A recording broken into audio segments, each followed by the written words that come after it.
In the Heights, Sweet Tooth, Awake, Infinite. So this week, these are the things I'm going to be talking about in this episode. It's Geek versus Nerd. Let's go. In the Heights, it got released a couple of days ago on HBO Max. It was good. I enjoyed it. It was a really feel-good movie to watch. It was the kind that you would actually want to watch after a not so great day, or even a great day that you want to be greater, because it's a musical. Now, musicals are movies like La La Land, that won an Oscar a couple of years back, Les Miserables, The Greatest Showman. Whoa, ladies and gentlemen, this is the moment you waited for. I think that's how it went. I don't know. Ladies and gents, this is the moment you've waited for. But yeah, you get, so musicals where they act and they sing and they do all of that. And honestly, maybe after big blockbuster movies, you know, like them Avengers with a lot of CGI and all of that, I think musicals are like the next difficult things to make, because you know, it has to do with a lot of choreographing, and there are so many camera angles, so there are so many cuts, so many and you know, in the Heights, it had a lot of group dancing, right? And a lot of production was also done during this COVID period. So imagine having that COVID PTSD, social distancing thing, and then you see no exaggeration, 50 plus people dancing in a pool. I mean, public pools in the first place even gave me the in the first place, but then you now see 50 plus people closely clustered dancing and all of that. It's very things, but it was a fun watch. John M. Chu, the director, he did an amazing work with it. Ramos, the main cast, his name is Usnavi in the movie. Now, funny thing is, Usnavi did not really, it did not seem, because, you know, it's all Puerto Rican, Dominican Republic, kind of Latino vibe. That's what In the Heights is about. Now, it did not really strike me as a name from that side, but because I don't speak Spanish and all of that, so, hey, I do not know what's up with Usnavi, right? But then in the movie, there is an explanation. Usnavi himself gives an explanation of how he got the name. And I'm smiling right now because it was actually funny. That's a name I don't think I'll be forgetting anytime soon. Because the origin of the story, the name, I'm not going to spoil it for you. You should watch it and then you understand. It's funny. It's really funny. It's a fun watch. Movies like when you know, I spoke earlier about La La Land. I remember watching La La Land for the first time in an airplane, right? And I slept. And I felt, okay, maybe it was because it was in an airplane. Maybe when I get home, I'll watch properly. And I did again, but I couldn't get it past that first car scene where they were dancing at the bridge in the traffic. So I just figured that movie was not for me, and I've not seen it. Maybe someday in the future I might give it another watch, I don't know. But see, this movie, I think it's one that you guys will watch and love and really enjoy. You will appreciate it, you understand? It's like The Greatest Showman. You know, The Greatest Showman, that song, The Greatest Showman, is a song that I have in my music library and I listen to regularly. It's that kind of movie too. There are some songs that I shazammed and I've added to my library, and one or two of them have stuck in my head. Duel, Pablo, or something like that. There's one like that. All the characters are amazing. The Abuela, that's the grandmother, Musnavi himself, and a couple of others. Really amazing. Oh yeah, one thing I'm going to say, you know, because it's Spanish, right? There's a lot of Spanish being spoken, and maybe once or twice, the Spanish words need to be translated. There are times when they don't need to be translated, when they're in the song and all of that. It flows, right? But then you will see it. I mean, I am watching it on HBO Max. You guys are the legit source for this thing. And then what do you put on that is when they speak Spanish subtitles. Come on, the least you could do is put in some effort and actually subtitle. It's not Spanish subtitles. Not all of us speak Spanish, you get. But overall, it was a solid musical. I enjoyed it. I would recommend it. As far as the purpose of the movie goes, it gets a solid 9 over 10 from us here at GVN. So yeah, I recommend it. So give it a watch. Moving on. That was HBO Max. Now this is Netflix. Sweet Tooth. Now Sweet Tooth is a series, right? And I'll be honest with you, when it comes to series, I'm a bit iffy about watching them, because sometimes it's like there isn't enough time to watch so much stuff, and the series is a lot of commitment. Like, you really have to know you want to watch this. Minimum, you are going 8 episodes. 8 episodes is average like 7+ hours, because an episode is like 40-something minutes, 30, late 30s, early 40s, right? So you have to really know. I watched Sweet Tooth. Maybe it's still trending on Netflix as #1 as at the time I'm talking now. Now, what I'll say is this. When it comes to things that are trending on a streaming platform, you know, the way the algorithm works is simple. If they push something in so many people's faces long enough, people will click. Some will watch for a while. when they watch, it equals views and then it starts trending. It doesn't necessarily mean it's the best. Now, I'm not saying Sweet Tooth is bad.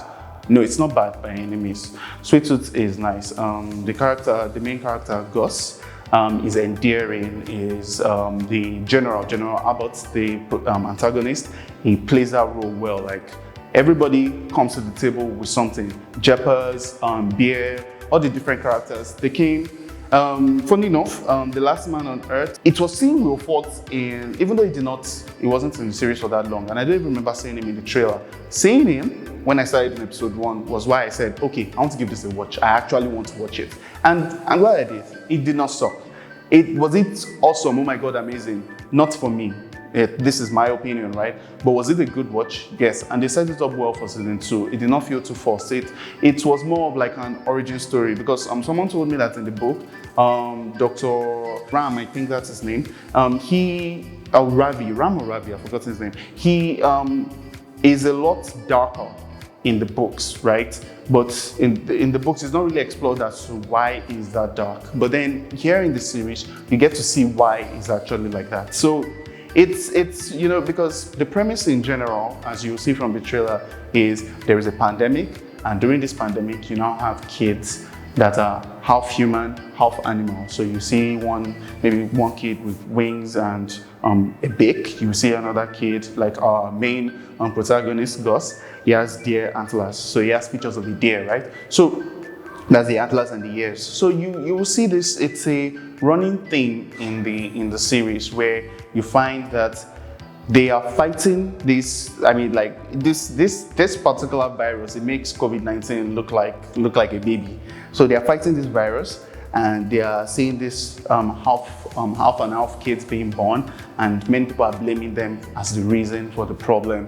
A lot will definitely be explored in season 2, right? So it's definitely, I know it's almost like it get renewed, and it's going to be explored in season 2. So we'll get to see more about it. Speaking of something that did not get renewed, as I told you guys before in the previous episode, Jupiter's Legacy, it got cancelled by Netflix. It sucked, to be honest. It sucked. So I'm not surprised that it got cancelled. One other thing I would say I noticed, because I kept checking the rating when I was watching Sweet Tooth. It's a pandemic / post-pandemic movie, right? It's dark. Anything pandemic is dark because there are lives lost. You know, when the human structure or the social structure breaks down, a lot of weird and bad stuff happens, right? But then I kept checking the rating. It was TV-14. So they found a way to work around the gory stuff to keep it rated 14. But I'll tell you, it's meant to be a lot darker, a lot more mature, because it deals with a lot of really, really messed up things like dissecting and a lot of shooting and killing and all of that. But overall, it wasn't a bad watch. I'll give it a 6. Moving on. Now, speaking of post-pandemic, darker stuff, also on Netflix, Awake. Now, Awake stars, I've forgotten her name, but Jane the Virgin. And you know, there are some characters that you see because you've known them with a major thing. Whenever you see them in another thing, you see them as that. And I always see her as Jane the Virgin. But then it stars the character. This is a case of human beings are unable to sleep. And truth be told, I mean, a human being can go like about a month without food, just water, right? I mean, of course it will tell. You can go maybe almost a full week without water. But see, the human body without sleep, like a lot of weird stuff happens and the mind eventually shuts down. And that is explored in this movie. Now, this is also a post-pandemic one, and it is dark. Yes, Awake is dark because it gets gory fast. I like the way it progressed. I like the way the story went on, and I like the resolution. It made sense. It did not feel forced. It was okay. So it wasn't a bad watch. It wasn't like a waste of my time. I'll give it, say, a 7. Awake is a good movie. It's definitely what I'm watching. Now, finally, Infinite. So, you know, since everybody's streaming, right, we've got Netflix, which pretty much started it. We have Apple, we have Amazon Prime, that's Apple TV Plus, we have Amazon Prime, we have HBO Max, and a lot more coming out of the woodwork, right? Paramount, also Paramount Plus. They released Infinite. Infinite stars Mark Wahlberg. Now, the Infinites are these guys that, you know, Old Guard, but in Old Guard's case, they don't like die and reincarnate. They just, even though they sort of die, they come back to life in the same body, right?